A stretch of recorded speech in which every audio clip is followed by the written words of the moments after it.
नमस्कार। हमनी के जौन श्रृंखला चल रहल बा भोजपुरी में फिजिक्स के पढ़े पढ़ावे के, वो श्रृंखला में इकाई और बीमा के आज भाग 3 पर हमनी के बानी जा। सब कोई के प्रणाम बा, नमस्कार बा।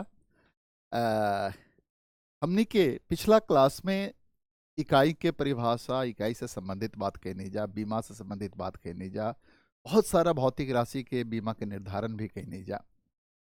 अब आज हमनी के इकाई और बीमा में भाग 3 में हमनी के देखेम सा कि बीमा का बा, बीमीय समीकरण का बा, एकर बात भइला के बाद बीमीय समीकरण के उपयोगिता का बा।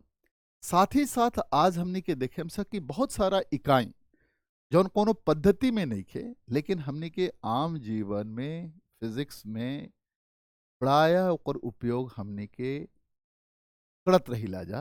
तो उ सब इकाई के भी परिचय वालों से कराएब हमनी के देखेम सा बहुत सारा चीज के नया इकाई के बात करम सा।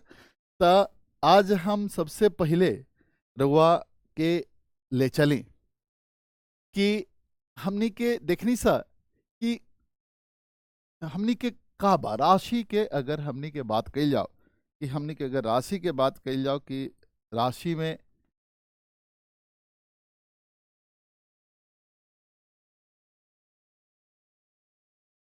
हम अगर कहीं कि हमारे फिजिकल क्वांटिटी जौन बा,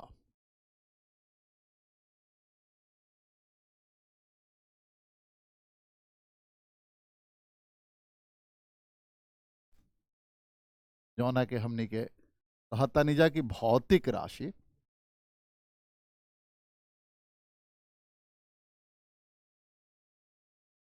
एकर मूल रूप से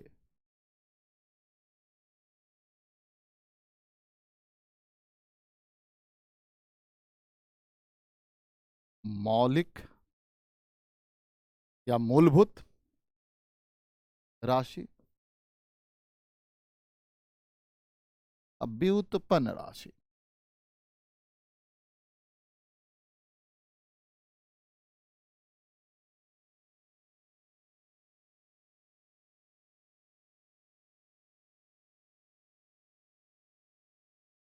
जना के हमने के अंग्रेजी में कहिला जाके फंडामेंटल क्वांटिटीज,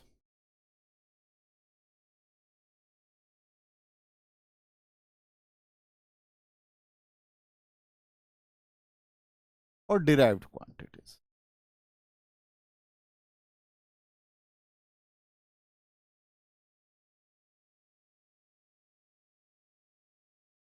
ये हमने के देखनी जा। फिर देखनी जा कि जौन व्युत्पन्न राशि बा वो फंक्शन बा कोना के, फंडामेंटल क्वांटिटीज के डिपेंड कर रहा बा वही पर।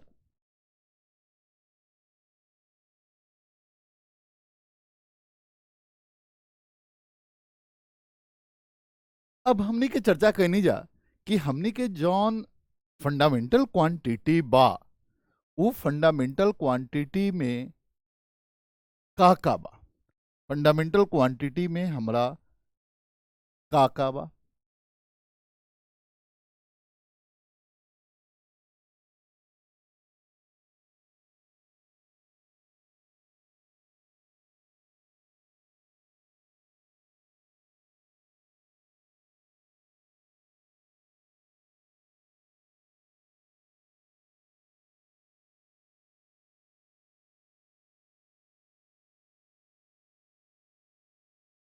इस समझी के रुआ रिवीजन के रूप में ली कि हमनी के फंडामेंटल क्वांटिटीज में का बा। हमनी के देखनी सा कि मास बा, जना के मात्रा कहिला जा हिंदी भोजपुरी में।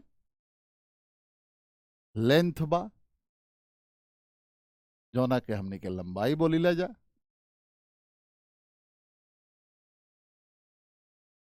टाइम बा, जौना के हमनी के समय बोलीला जा। करंट बा, जौना के हमनी के धारा बोलीला जा। तापक्रम बा, जौना के हमनी के अंग्रेजी में टेम्परेचर बोलीला जा।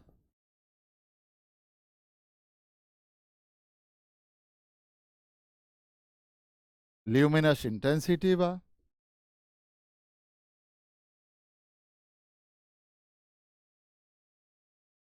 जो ना के हिंदी में हमनी के प्रदीपन तीव्रता बोली जा, अमाउंट ऑफ सब्सटेंस बा।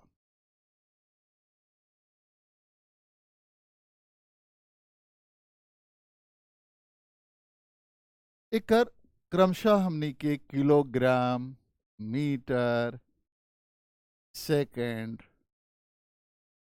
एम्पियर, केल्विन, कंडेला और मोल, ये हमनी के एसआई यूनिट में देखनी सर। अब एकरा अलावा हमनी के दूगो सप्लीमेंट्री यूनिट बा। ई हम अब हमनी के नया बात भइल, ई पहले भी हमनी के चर्चा कैले रही सा ऐसा फंडामेंटल क्वांटिटीज के बारे में। दूगो सप्लीमेंट्री एंगल बा। पहला का बा प्लेन एंगल, थोड़ा सा काल एकर बात हम कैले रही रहुआ लोग से, आज थोड़ा और बात करें। दूसरा सॉलिड एंगल।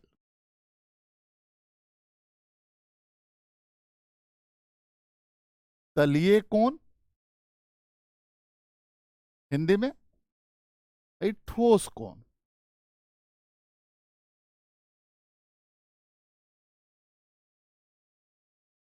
यानी कि दो सप्लीमेंट्री यूनिट, प्लेन एंगल आ सॉलिड एंगल।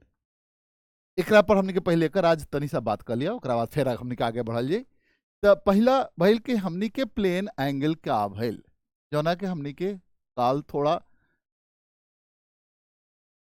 डिस्कस भी कैले रही जा। प्लेन एंगल के हमने के डिफाइन कैनी जा कि दूगो अगर किरण बा वो कहीं मिला था, जौना के हमने के पॉइंट ऑफ इंटरसेक्शन या छेदन बिंदु कहता निशा, तो एकरा बीच के जो झुकाव उत्पन्न होता उहे कोण कहलाई। एकरा के प्लेन का एंगल हमने के कहनी सा। एकरा में हमने के तीन गो इकाई डलनी जा। एकर तीन गो इकाई हुई, डिग्री,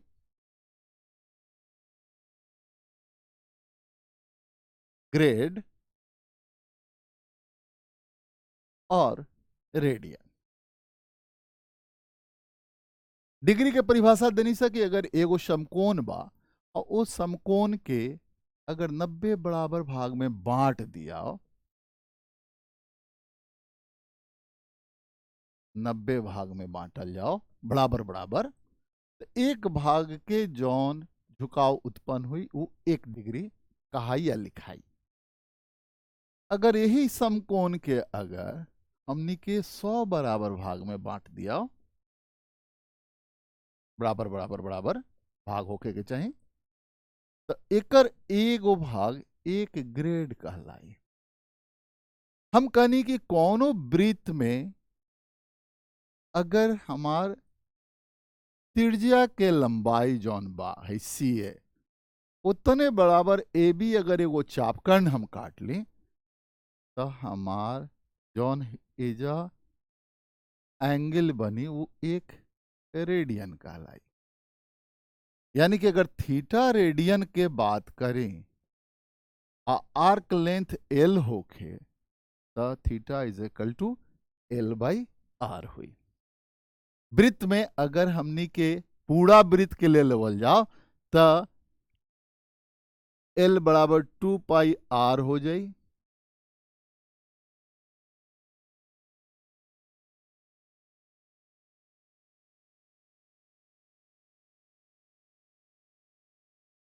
और तब थीटा बराबर 2 पाई आर आ बटा आर बराबर 2 पाई रेडियन हो जाए। ये हो गई प्लेन एंगल के बात रुआ लोग के। तो प्लेन एंगल के कन्वर्शन हमने के अगर कल जाओ तो 90 डिग्री बराबर 100 ग्रेड बराबर पाई रेडियन। ये बात भाई।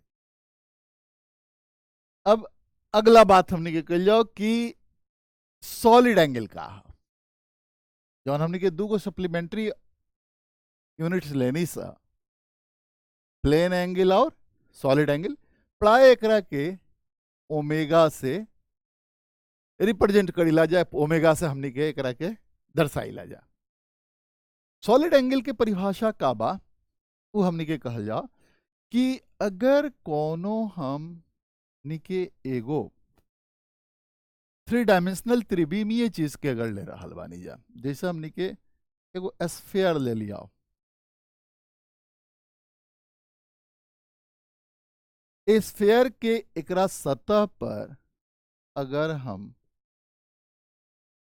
कोनो एगो क्षेत्र ली आ उ क्षेत्र के क्षेत्रफल अगर वह 1 मीटर स्क्वायर होखे आ एकर त्रिज्या अगर 1 मीटर होखे, त एकरा केंद्र पर जौन एजा कोण बनावल जाई, यानी कि कोनो भी अगर हम एगो गोला ली आ उ गोला के 1 मीटर स्क्वायर के क्षेत्रफल, ओकरा जौन पृष्ठ पर के क्षेत्रफल हुई, वो क्षेत्रफल के द्वारा अगर त्रिज्या 1 मीटर होखे तो जौन केंद्र पर कोण बनी वो एक स्ट्रेडियन कहलाई। यानी कि सॉलिड एंगल के एसआई यूनिट जौन हो गई वो का भइल, स्टेरेडियन।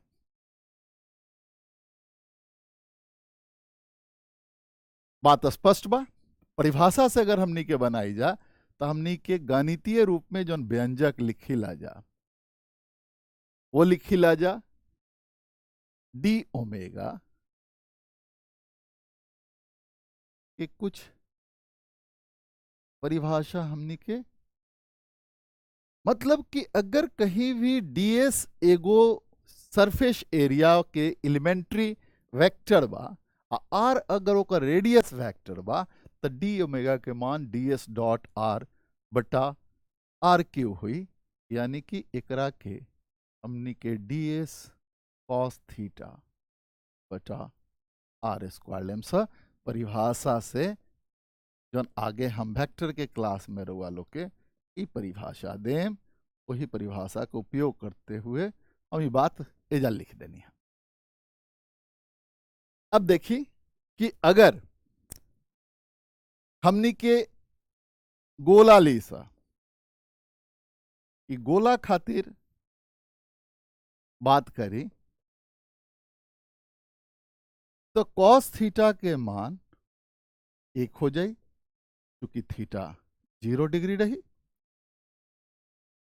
और डीएस जौन बा वो अगर हम ओकरा के कहीं पूरा जोड़ ली तो ई एस बनी, जौना के मान 4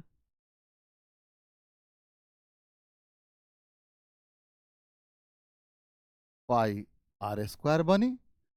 तब एकर पूरा जौन ओमेगा बनी पूरा हुआ 4 पाई आर स्क्वायर बटा आर स्क्वायर बराबर 4 पाई स्टेरेडियन बनी।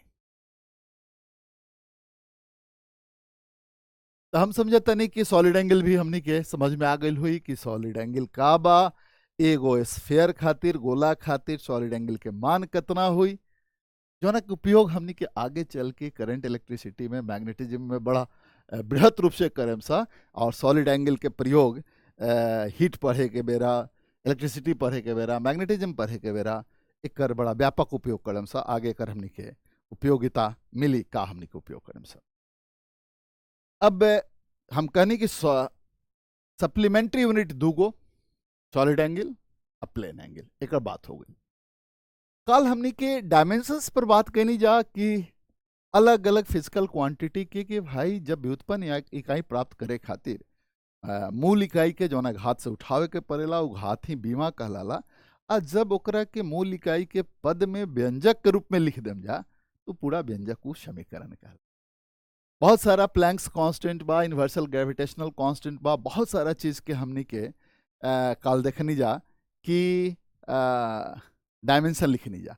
ओकरा पहले आज हम बात करें कि बहुत सारा ऐसन इकाई बा जौन कोनो सिस्टम में नहीं खे, सीजीएस में नहीं खे, एफईएस में नहीं खे, एमकेएस में नहीं खे, एसआई में नहीं खे, परंतु ओकरे प्रयोग हमनी के ज़्यादातर करीला जा चाहे लंबाई नापे के होके, क्षेत्रफल नापे के होके, मात्रा नापे के होके, घनत्व नापे के होके, दबाव मापे के होके, तो हमनी के ओकरा के कहल जाओ कि प्रयोग में आवे वाला वैसन इकाई जौन की कोनो पद्धति से नहीं जुड़ल, ओकर का कन्वर्शन हुई, ओकरा के कैसे बदलेम स ए पर बात करिए। जैसे हमनी के एगो एटम लेवल जाओ और ये एटम के न्यूक्लियस के बात कल जाओ, तो जब भी हमनी के अगर एटम के रेडियस वगैरह के हमनी के बात करें सा कि एकरा के नापे के बा, हमरा न्यूक्लियस के साइज नापे के बा, तो प्राय एटम से रिलेटेड हमनी के एगो यूनिट मिली जौना के एटॉमिक साइज के भी बात अगर हमनी के करीला जा, एटॉमिक साइज खातिर जौन हमनी के लेंथ के इकाई लेम सा, ओकरा के एक एंगस्ट्रम कहेम सा। एक एंगस्ट्रम ही कोनो पद्धति में नहीं खे, लेकिन प्रयोग में बा, जौन हमार बराबर होला 10⁻⁻10 मीटर के एटॉमिक साइज। एक नैनोमीटर कहेम सा, यानी कि वो बराबर होला 10⁻⁹ मीटर के। एक फर्मी कहेम सा, जौन हुई 10⁻⁻15 मीटर के। देखिए एटॉमिक साइज खातिर ई दोनों हो गई, हाई जो नीचे वाला लेनी है एक फर्मी, ई न्यूक्लियर साइज खातिर हो गई। यानी कि न्यूक्लियस के जौन साइज हुई उ फर्मी में, आ एटम के जौन साइज हुई वो एंगस्ट्रम में हमनी के लिखेम सब। तो यानी कि एटम के साइज खातिर एंगस्ट्रम और न्यूक्लियस के साइज खातिर फर्मी। काले हम बतैले रहे, देखिए एकदम गलत हुई अगर हम 1 फर्मी एंगा लिख दें, क्योंकि कैपिटल हो गई। हाँ, अगर 1 हम एफ केवल लिखता नहीं, तो चूंकि फैराडे हमने के कैपेसिटेंस खातिर भी करी ला जा, तो ए से एकरा के अवॉइड करम सा कि हम ऐसे लिखी, हम एकरा के स्मॉल लेटर से लिखे, हम 1 फर्मी बराबर 10⁻⁻15 मीटर के बात करें। तो हम वो बात के जौन काल के क्लास में हमनी के ध्यान दिले रही से कि यूनिट कैसे लिखे के बा, वो तो परमानेंट हमनी के ख्याल करके चले के बा कि वो कैसे काम करे के बा। अब वहींगा हमनी के यूनिट के दोसर बात भी हमनी के कल जाओ कि बहुत सारा ऐसा बा कि जौना के रउआ कहनी है कि कोनो वो पद्धति में नहीं खे, पद्धति में ना रहला से ओकरा हमनी के प्रयोग, लेकिन वो यूनिट के लगातार प्रयोग करता नहीं सर। जैसे एगो और यूनिट हमारा लंबाई के बा, उ बा लाइट ईयर, जौना के हिंदी में हमने के कहेम सा प्रकाश वर्ष। नाम से तो कंफ्यूजन लागता, काहे कि वर्ष महीना इस समय के दो तक होला, समय के नापी ला जा, लेकिन ध्यान रखें ये इकाई कौन ची के बा, लंबाई के, दूरी के। एकरा में कुछ भी तनियो सा कंफ्यूज नहीं होके कि वर्ष देख के कि समय की इकाई हुई, लंबाई की इकाई बा। लाइट ईयर का भाई, एक साल में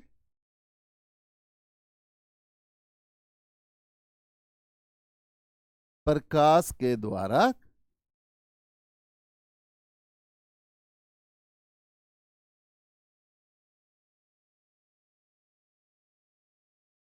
तय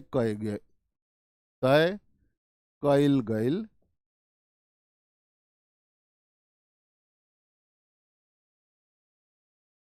दूरी।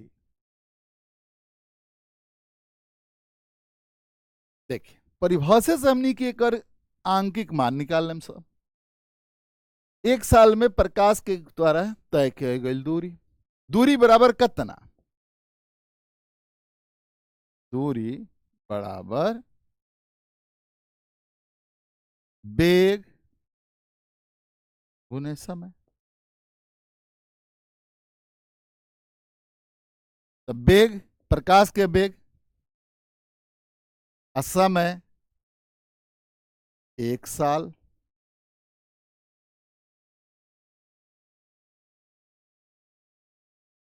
प्रकाश के बेग कितना हमने के जाना तानी जा कि प्रकाश के बेग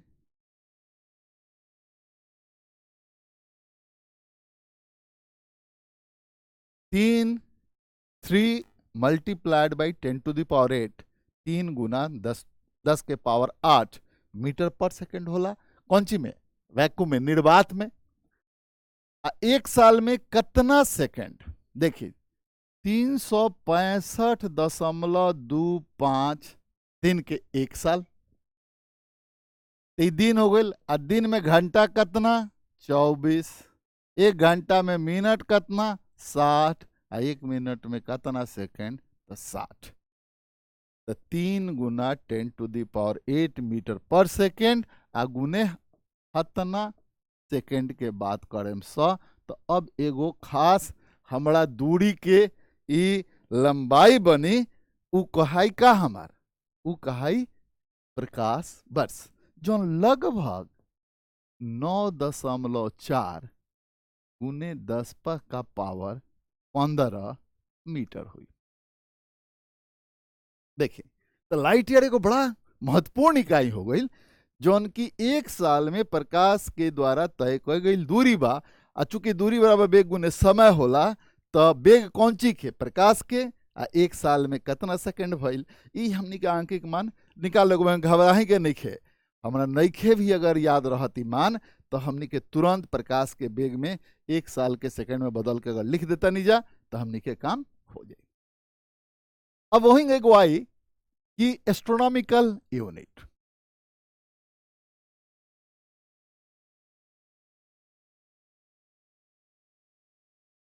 खगोलीय इकाई।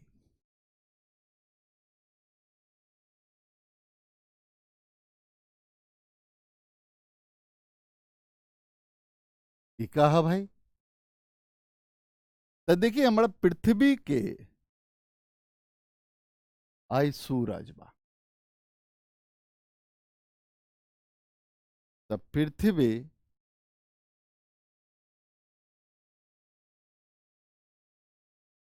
है सूरज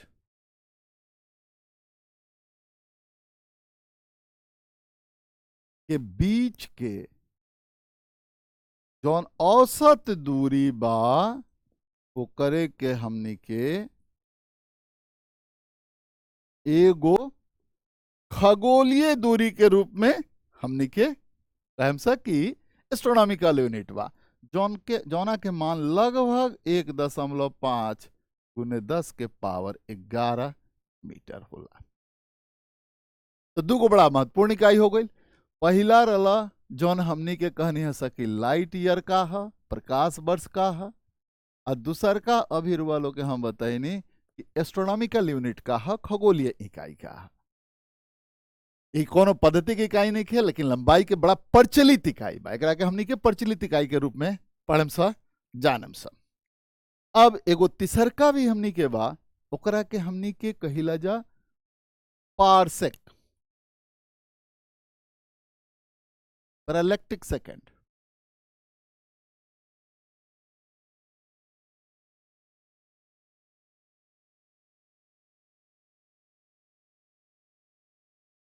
नाम से फिर ही बड़ा कंफ्यूजिंग हुई कि सेक लागल बा, सेकंड लागल बा, समय की इकाई है।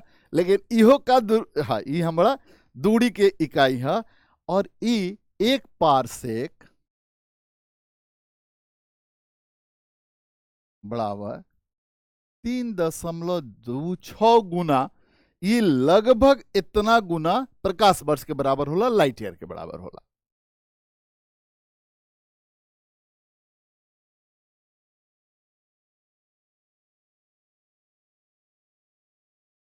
तो हमने के देखनी जा लाइट ईयर, एस्ट्रोनॉमिकल यूनिट,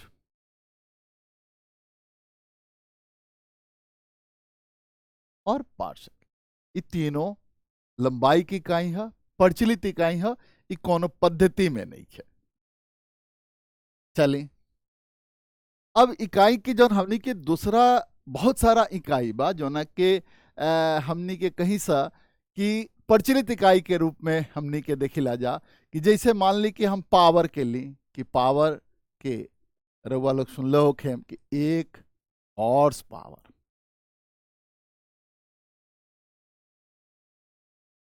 सीधा सा जौना के अश्व शक्ति हमनी के कहम सा हिंदी में चाहे भोजपुरी में। घोड़ा के ताकत, एगो घोड़ा के ताकत का कितना के बराबर? तो एगो घोड़ा के ताकत लगभग 746 वाट के बराबर। 1 वाट का भाई तो 1 जूल प्रति सेकेंड वाट के परिभाषा हो गई।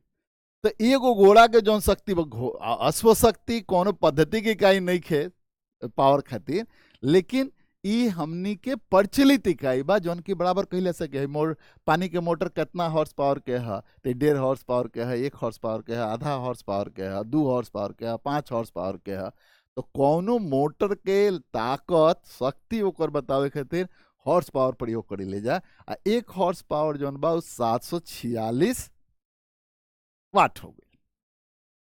वही हमनी के अगर बहुत सारा माने हम आज में से जौन बात करते हैं धीरे धीरे सारा बात करत चल जाए सा कि बहुत सारा जब भी हमारा समय मिली या जब भी मौका मिली तो ऐसा ढेर सारा इकाई के हम बताओ जाम वालों के बीच में कि कौना इकाई के जौन प्रचलित इकाई बा कोनो पद्धति में नहीं ओकरा के कैसे करें सा। अब हमनी के आज के क्लास पर उजाई सा कि जब हमनी के बीमीय समीकरण पे बात करनी जा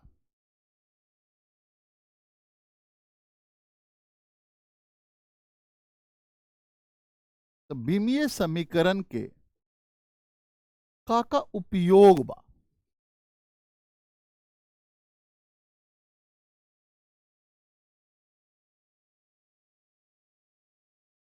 पहला हमनी के उपयोग हम काल चर्चा कर रही फिर ओकर चर्चा करते हैं। पहला उपयोग बा कि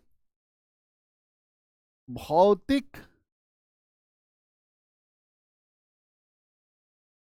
सूत्र के सत्यता के जांच।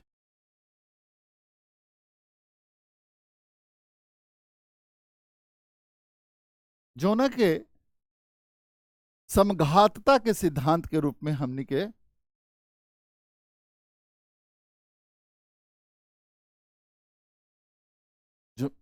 जौन रउआ सभे या हमनी के सभे आदमी प्रिंसिपल ऑफ होमोजेनिटी कहिला जा।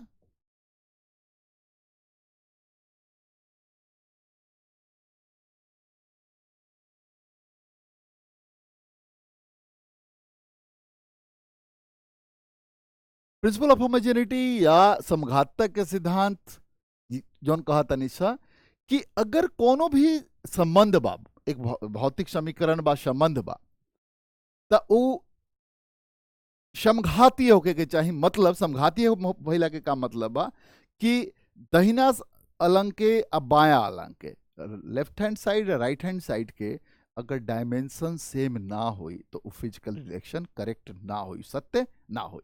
यानी कि लेफ्ट साइड के डायमेंशन उहे होके के चाहिए जौन राइट साइड के डायमेंशन होके के चाहिए।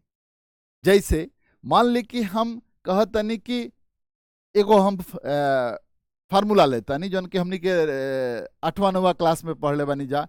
S बराबर UT प्लस हाफ AT²। अब एकरा में कोई आदमी S बराबर UT प्लस हाफ AT² लेलक। अभी सही बा कि ना सही बा देखिए। अब कोई आदमी एकरा के UT प्लस AT² ले लेलक, कोई आदमी एकरा के UT प्लस 3/2 AT² ले लेलक। ये तीनों संबंध समघातता के सिद्धांत के अनुसार सही बा। कैसे सही बा कि हमनी के लेफ्ट साइड के अगर बात कही जाए तो ये दूरी बात है, दूरी के डायमेंशन का हुई L। अब एकर पहला जौन पद बा UT, U वेलोसिटी भइल, वेलोसिटी के डायमेंशन हमनी के देखले रहनी है जा LT-1 और TT भइल तो ई हो L यानी कि यूटी के डायमेंशन का आ गई एल। एटी स्क्वायर, ए का बा त्वरण बा, टी का बा टाइम बा। त्वरण के डायमेंशन कितना ले लेनी है जा, कितना देखनी सा, एल टी माइनस टू। फिर यहाँ से हो गई टी स्क्वायर, यो हो गई हमारा एल, तो यो पद बा एल। तो देखी कि लेफ्ट हैंड साइड के भी डायमेंशन एल, राइट हैंड साइड में पहिलका जौन पद बा ओकरो डायमेंशन एल, और दूसर का पद के भी डायमेंशन एल। तो हमने के कहम सा कि लेंथ बराबर लेंथ, प्रिंसिपल ऑफ होमोजेनिटी के अपना पर लागू करता। और इस समीकरण बीमीय रूप से सही बा। कोनो समीकरण के सही होके खातिर बीमीय रूप से सही भइल मस्ट बा, अनिवार्य बा। अगर बीमीय रूप से ही गलत हो जाई तो आगे हमने के ओकरा समीकरण के लेवही के नहीं के। लेकिन फिर दूसरा इंपॉर्टेंट बात आ गई कि कोनो समीकरण अगर बीमीय रूप से सही बा, एकर हरगिज मतलब नहीं कि वो सही बा। यही खातिर हम ई 3 गो उदाहरण ले ले बनी। पहला बीमीय रूप से सही बा, आंकिक रूप से भी सही बा। आंकिक रूप से हेजा 80 स्क्वायर में हाफ ही मल्टीप्लाइड हुई, काहे हुई वो हमने के जब फार्मूला निकालम सतह देखेम सा। यहाँ एक बा, ई बीमीय रूप से तो समीकरण सही बा, लेकिन आंकिक रूप से समीकरण गलत बा। This very relation is dimensionally correct but numerically incorrect. Identically, this third relation is also dimensionally correct but numerically incorrect. So, for the correctness of the physical relation, the relation should be dimensionally correct as well as numerically correct. That is the important point. तो एगो समीकरण के एगो हमार जौन भी भौतिक समीकरण बा ओकर सही होके खातिर बीमीय रूप से समीकरण ओकरा के सही होखई के बा और आंकिक रूप से भी ओकरा सही हुई, तब जाके कहें कि हमार जौन समीकरण बा वो पूर्णतः हमार सही समीकरण बटे। अब एकरा से का भइल, फायदा का भइल कि जब हमनी के अब रुआ से हम कहीं कि जैसे मान लें कि हम लिखत तनी एगो कौन भी समीकरण कि हम वी स्क्वायर बराबर यू स्क्वायर प्लस 2as, जहां वी तत्कालिक वेग बा दूरी s पर, यू ओकर आरंभिक वेग बा इनिशियल वेलोसिटी बा और ए एक्सेलरेशन बा। अब एगो आदमी कहता कि सब सर हम एकरा में एगो कांस्टेंट आउट लिखे के चाहता नहीं और वो हम कैपिटल ए लिखता नहीं। लिख सकेला, कोई भी उसमें मॉडिफिकेशन हो सकेला, ओकर रूप बदल सकेला, परंतु अब ध्यान देवे के बाकी समीकरण सही तभी हुई जब हेजा वी स्क्वायर बा, मतलब एक डायमेंशन एल स्क्वायर टी माइनस 2 बा। तो एकरो डायमेंशन एल स्क्वायर टी माइनस 2 के चाहिए, हेहू पद के डायमेंशन एल स्क्वायर टी माइनस 2 के चाहिए। एहू के अगर डायमेंशन एल स्क्वायर टी माइनस 2 बा ते में ये जोड़ल जा सकेला। अगर कोई आदमी माइनस बी घटावता तो एकरो डायमेंशन अगर एल स्क्वायर टी माइनस 2 हुई तो एकरो के जोड़ल या जोड़ या घटा के हम समीकरण के मॉडिफाई कर सकता नहीं, ओकरा के हम बात मॉडिफिकेशन के साथ कर सकता नहीं। लेकिन सेम डायमेंशन के ही फिजिकल क्वांटिटी के एडिशन हुई या सब्सट्रैक्शंस हुई, ई हमनी के ख्याल रखे के बा। तो उम्मीद करता नहीं कि ख्याल रही रुआ सभे के। एक बड़ा फायदा आगे मिली वो हमनी के देखेम सा कि वो कैसे कैसे हमनी के फायदा उठाएम सा। कभी कभी का लगी कि हमरा लगी कि कोनो डायमेंशनल फार्मूला जो कोनो फिजिकल रिलेशन बा डायमेंशनली इनकरेक्ट बा, लेकिन बड़ा ध्यान से देखे के पड़ी। का है कि एगो चीज में रुआ के बताई कि कोनो चीज में अगर इकाई से गुना कर दियाला तो ओकर रूप ना बदली, लेकिन वो इकाई के इकाई का बा, इकाई आंकिक मान भी होके और ओकर एगो खास इकाई होके, तो ओकरा में तो एगो कोई ना कोई ओकर भौतिक मायने तो होई नो। जैसे हमनी के अगर कहल जाओ कि 90 सेकेंड में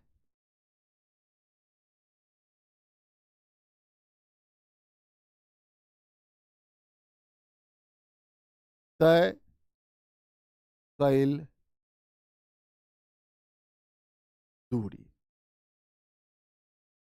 जौन है कि हमनी के एसएनएथ कहिला जा, तो वो हमनी के लिखी ला जा कि एस एन मतलब एन सेकेंड में तय कैल दूरी घटाओ एन माइनस 1 सेकेंड में तय कैल दूरी, जौना के हमनी के फार्मूला के रूप में लिखी ला जा तो you plus A Bai 2 minus 1। अब यही कंफ्यूजन होला कि हई तो दूरी हो गई आ देखला से लागता कि हई LT-1 बा। हेजा फिर डायमेंशन से अगर हुआ दूसरा टर्म में चलता नहीं तो हई LT-2 बा। हई रहुआ टाइम लौकता, हेजा टाइम नहीं खे लौकत, तो रहुआ लागी कि तो प्रिंसिपल ऑफ होमोजेनिटी के फॉलो ही नहीं करत, ई तो डायमेंशनली गलत इक्वेशन बा। लेकिन ध्यान दे, जब रुआ एसएन लिखेम तो एसएन के तो मतलब हो गई कि UN plus half AN square. लेकिन जब SN-1 लिखेम तो ई लिखेम UN-1 and plus half AN-1 के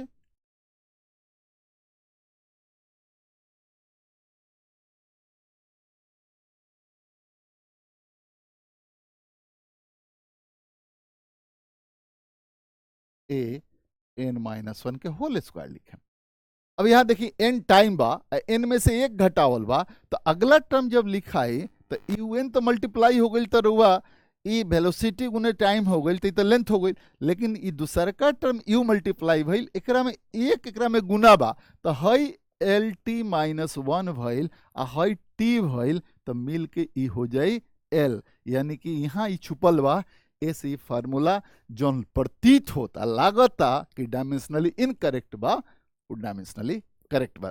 कोई भी अगर फार्मूला डायमेंशनली इनकरेक्ट हुई तो कभी भी रहुआ का फिजिकल समीकरण सही होइबे ना करी। न्यूमेरिकली इनकरेक्ट बा तो ओकरा के करेक्ट हमनी के बना सकतनी, सो टेम्पोररी इनकरेक्टनेस बा। लेकिन अगर डायमेंशनली इनकरेक्ट बा तो फार्मूला एक्सेप्टेबल ही ना हुई।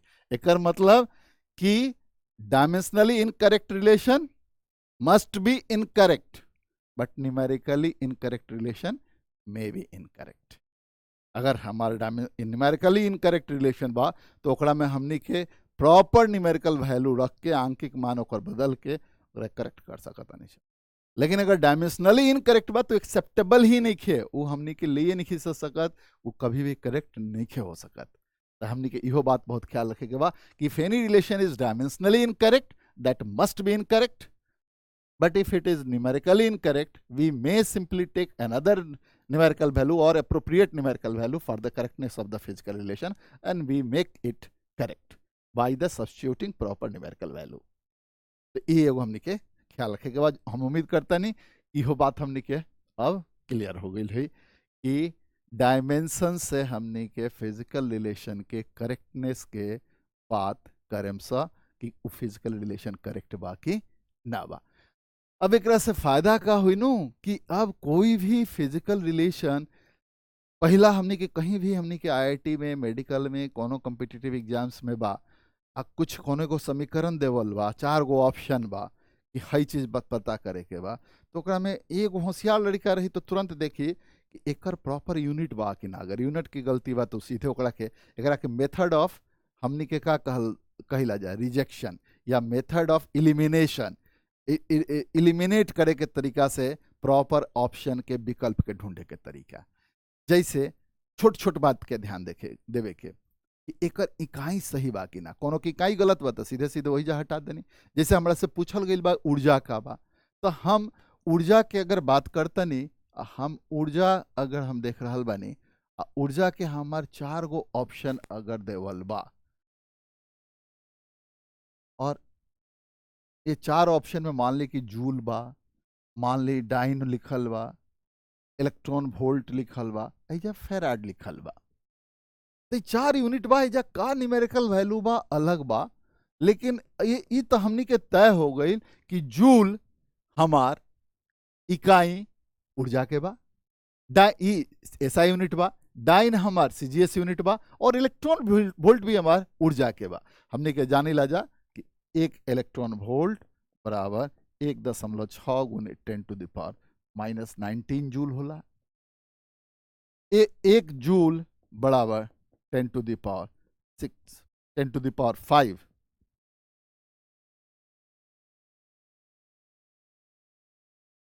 डाइन हुई। तो ये हमनी के कन्वर्सन जाना तनी सा तो इलेक्ट्रॉन वोल्ट जूल या डाइन बा, लेकिन फैराडे नहीं खे। तो हमनी के एक समस्या में जहां कोनो ऊर्जा पूछल गई बा कोनो प्रश्न में, तो चौथा ऑप्शन के सीधे हमनी के का करम जा एलिमिनेट कर देम जा। तो अब कंफर्म बनी कि हम यह 3 गो में से कोनो एगो हमार करेक्ट ऑप्शन बाटे, करेक्ट सही विकल्प हुआ। मतलब कि हम अब ओकरा में करेक्टनेस के तरफ अगर प्रोबेबिलिटी देखें तो अब हमार प्रोबेबिलिटी 3/4 हो गई। 75% में हमारा 25% के तो अब हमारा चिंते नहीं करे के, अब 75% में हमारा आंसर कर ले के बाद तो ये एडवांटेज हुई। तो हमने की यूनिट से हो गई। वही कभी कभी हमने के डायमेंशंस देख के भी कोई भी फिजिकल रिलेशंस बा तो ओकरा के डायमेंशनली करेक्ट बा कि ना बा। एक लाभ कैसे मिली कि देखें एक्सपोनेंशियल फंक्शन बा, जैसे हमनी के e⁻x के अगर एक्सपेंशन देखल जाओ तो 1 + x² बटा फैक्टोरियल 2 + x³ बटा factorial 3 plus so on plus x⁻n बटा factorial n plus so on up to infinity. ये हमनी के एक्सपोनेंशियल के एक्सपेंशन बा। अगर हमनी के ध्यान दे जाओ कि अगर x के कोनो डायमेंशनल अगर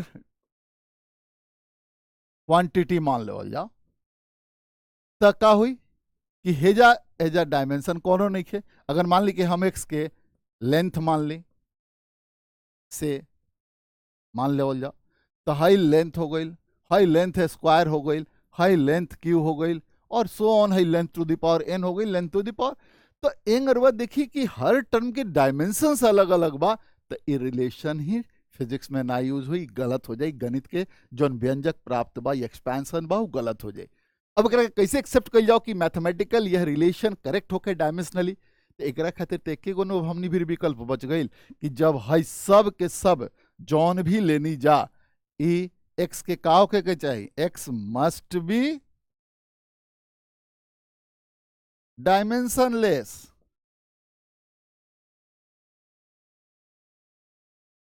तो x के मान हमेशा डायमेंशनलेस होके के चाहिए। x जरूर से बीमाहीन होके के चाहिए।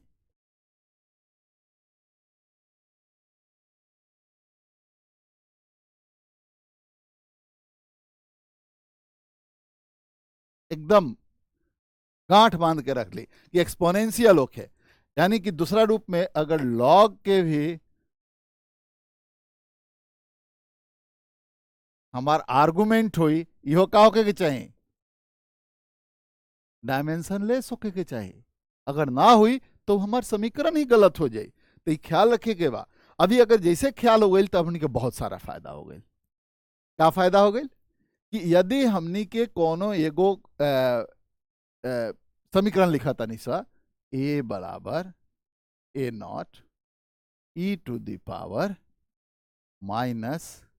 -kt। अब देखिए अगर t टाइम बा, अब पूछल जाओ कि तब के का डायमेंशन हुई तब कहब कोई भी आदमी हमने के आराम से कह सके अभी नु देखनी सके हई चीज का होके के चाहिए, डायमेंशन लेस होके के चाहिए, ना तो समीकरण ना बनी।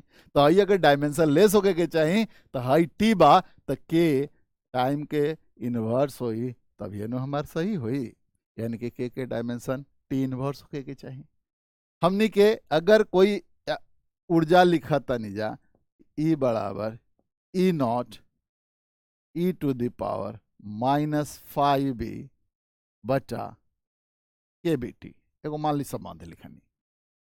अब रुआ से पूछल जाओ या कोई से पूछल जाओ लड़का लोग से कि हमनी के बताओ भाई कि E0 के का डायमेंशन हुई, 5b के का डायमेंशन हुई, हमार kb टी जौन बा वो एनर्जी बा, ऊर्जा बा, kb जना हमनी के बोल्ट्जमैन कांस्टेंट कहेम सा।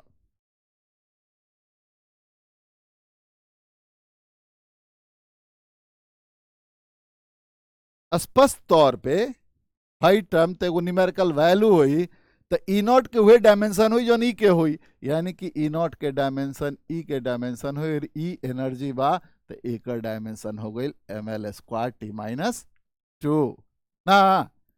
अब चली केवीटी भी कौन चीज बा, एनर्जी बा, तो इहो डायमेंशन का हो गई ml²t-2।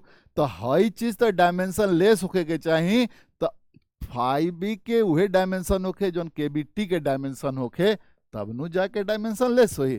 तुरंत हमनी के लिख देनी सके भैया ये तो बड़ा आसान बा, 5b के भी डायमेंशन ml²t-2 के चाहिए। यही से अब केवी के भी डायमेंशन हमारा पकड़ा जाए। अभी एनर्जी बा, हाई टेम्परेचर बा, तो बोल्ट्जमैन कांस्टेंट के हमार डायमेंशन ml²t-2 के इनवर्स, जहां के केल्विन का रिप्रेजेंट कर रहा बा, ये हमार डायमेंशन बोल्ट्जमैन कांस्टेंट के हो गई। तो अब ये बड़ा आसान चीज हो गई। अब ये आसान चीज हो गई, तो अब एगो देखल जाओ जौन सीबीएसई में खाली क्वेश्चन पूछल गई।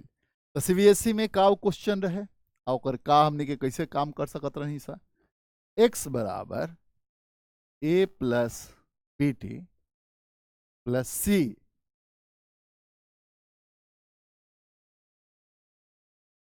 T plus X E minus T square, जहां A B C D E arbitrary constant बा।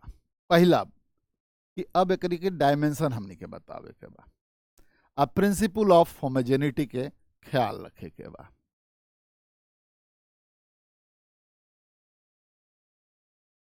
एकर का डायमेंशन हुई बोली लोग अपना से, अब रुआ लोग अपने से एकरा के बात करी जो हम अभी कहनी है। जहां एक्स अगर दूरी बा तो लेफ्ट हैंड साइड का हो गई एल, राइट हैंड साइड में पहला टर्म बाई तो लेंथ अगर बा तो प्रिंसिपल ऑफ होमोजेनिटी या समघातता के सिद्धांत के अनुसार ये एल होके के चाहिए, ए के डायमेंशन हो गई एल। अब भाई बी और टी मिल के होके के चाहिए एल, टी टाइम बा तब बी के का डायमेंशन रखल जाओ ताकि वो लेंथ हो सके, तब बी इंटू टी बराबर एल, तब बी के डायमेंशन एल t-1 यानी कि वेलोसिटी के डायमेंशन होके के चाहिए। बात क्लियर। अब चूंकि x दूरी बा आई में डी जुटल बा तो एकरा के करेक्ट होके कहते तो डी के भी डायमेंशन एल होके के चाहिए, तो डी के डायमेंशन एल हो गई। हाई टी स्क्वायर टाइम बा एकरा में ई में से ही घटावल बा तो ई के डायमेंशन भी टी स्क्वायर होके के चाहिए, तभी करेक्ट हुई। अब चले सी एल बटा टी स्क्वायर मिल के एल होके के चाहिए, तो सीधा सीधा एजा से बा कि सी बराबर टी स्क्वायर हुई, तभी जा करके हम समघातता के सिद्धांत के अनुसार कहें कि ये पूरा समीकरण हमार करेक्ट बा। तो अब एक तरह के प्रश्न वालों के जब भी मिले तो प्रिंसिपल ऑफ होमोजेनिटी समघातता के सिद्धांत से रुआ एकरा के आराम से सॉल्व कर सकता नहीं। तो अभी हमने के पहला आज डायमेंशन के उपयोगिता देखनी सा। अब हमार अंतिम अध्याय आई जो नाम है यूनिट एंड डायमेंशन के हम चौथा भाग कहें, और वो चौथा भाग में हमरो वालों के और एक उपयोगिता कुछ और इकाई के और यूनिट एंड डायमेंशन से पूछल अलग अलग मेडिकल और इंजीनियरिंग में जो क्वेश्चन बा ओकरा पर हम सॉल्व करें, जौन कि हम अपना भाग 4 में लेके आए। फिर पुनः रवा लोग के साथ कहें कि हम रवा से आमंत्रित करतनी कि अगर कोई भी एकरा में शामिल करे के बा पढ़ाई लिखाई में कि और बेहतर हो सके क्लास, तो ज़रूर सब्सक्राइब करी, कमेंट करी या एकरा के बताई कि एकरा के और कैसे बेहतर बनावल जा सकेला। हमार प्रयास में रवा शामिल होखी। देखी हम भले ही हम भोजपुरी में ही क्लास लेता नहीं, लेकिन हम प्रयास करता नहीं कि एकर जौन कंटेंट बा वो रउआ हिंदी भाषा भाषी होके या अन्य क्षेत्र के भी भाषा भाषी होके या अंग्रेजी में भी रुआ बात करी, तो एकर वो कंटेंट के आधार पर कोई भी भाषा भाषी लड़का एकरा के आराम से समझ सकेला, प्रॉब्लम बना सकेला। आगे चल के फिजिक्स के कठिन से कठिन प्रश्न भी वीरोडोव होके, एस.सी. वर्मा होके, रसनिक हैलिडे होके, कोई भी किताब होके ओकर कठिन से कठिन भी प्रश्न के हमनी के सॉल्व करें सा यहीं सॉल्व करें सा। हम उम्मीद करता नहीं कि हम अपना प्रयास में थोड़ा थोड़ा सफल होता नहीं, और वालों के आशीर्वाद से, वालों की शुभकामना से एंगर व फिजिक्स के बात अब समझ में आई। धन्यवाद।